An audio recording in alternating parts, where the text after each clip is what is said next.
Welcome to the Salmon Runs YouTube. Enjoy the video.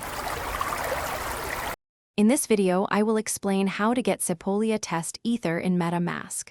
First, open your MetaMask wallet extension in your browser. You will see a network selection drop down at the top. Click on this drop down and choose Sepolia Test Network from the list. This ensures your wallet is connected to the correct testnet, preparing it to receive test Ether for your development needs. Next, you'll need to find a reliable Sepolia faucet. These are websites that distribute free test Ether. Simply search online for Sepolia faucet to find several options.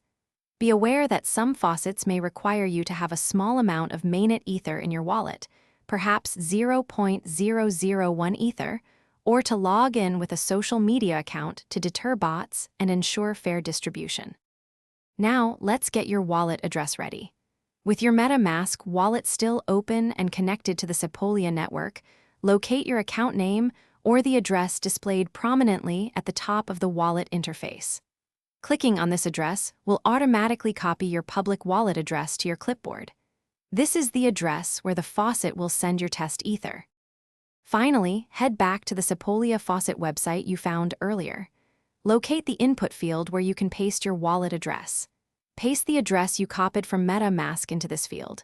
Then, follow any additional instructions on the faucet, such as completing a CAPTCHA or clicking a request button.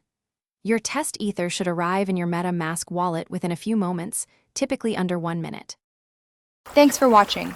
Consider subscribing if we helped you.